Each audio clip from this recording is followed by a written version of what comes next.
All right, I'm going to ask you for a tough one here.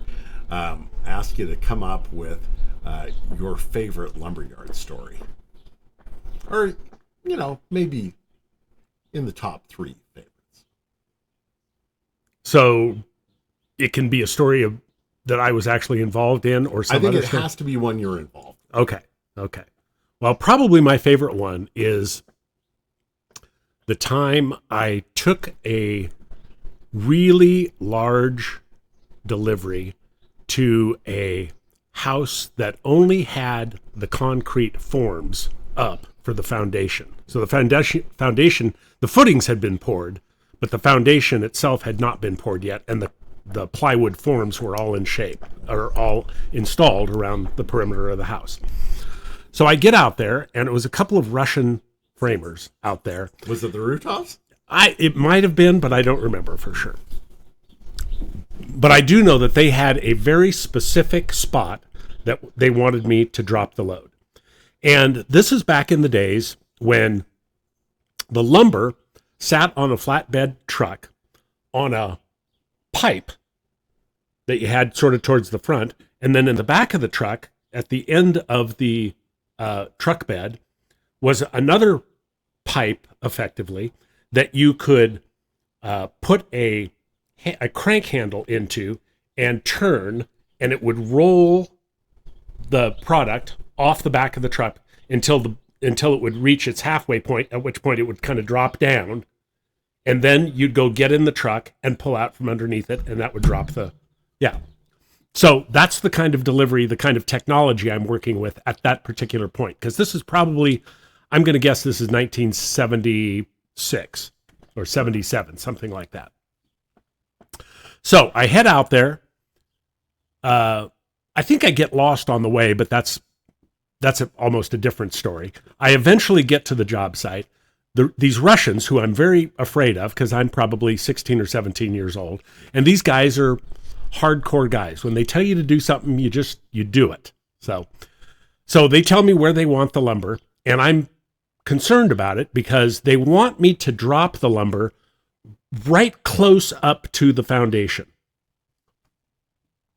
So I'm in this older truck, and all of the trucks that we drove back then, it was rare that the emergency brake actually worked.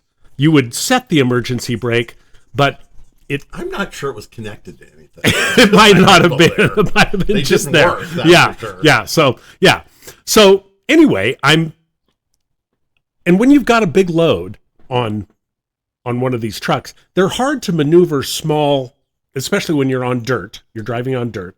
It's hard to maneuver small distances, and you're having to calculate where, I know where they want it, but you're having to calculate when the lumber is going to tip off the back of the truck, and you drive out from underneath where it's it. going to touch down. Right? Yeah, exactly. I don't know. Exactly. It's hard to tell. So you got to be conservative about it, but you also want to make the customer happy and put the lumber where he wants it. So you probably are familiar with this, you having driven these trucks, but a lot of times when you're trying to make small adjustments in where you are, you're sort of just pushing in on the clutch and pushing in on the gas simultaneously to just move the truck little bits. Yep. So I'm doing that. I finally get it to the place that I want to, and what happens, which happens a lot, is I let the clutch out too much and killed it. Yeah. Killed the engine. Stalled the truck. Yeah. Stalled the truck. So, but it's okay because I've got the truck where I want it. I set the emergency brake. I jump out. I go in the back. I take off all the straps. I get the crank in the back, start cranking it off.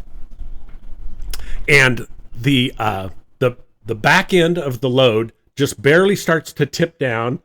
And so all of the weight is on the back of the truck at that point. And how much would a load of lumber like that weigh, Trent? Is it 500 pounds or 1,000 pounds? Oh, I'd say more like 1,000, I would guess. Yeah. Okay. Yeah. It's a lot of pressure. So it dumps off the back like this. Now there's a lot of pressure on the back of the truck, right? Well, when I set the brake and jumped out of the truck, I didn't think about the fact that I had actually stalled the truck. The key was still on. So when it tips off like that, it pushes the truck forward, and the truck push starts. and starts to drive on its own. And the lumber comes off very quickly. So it drops off, and I'm running after the truck as it's driving itself in kind of a circle. Oh, no. It's making a sharp corner and coming right back towards the foundation of the house.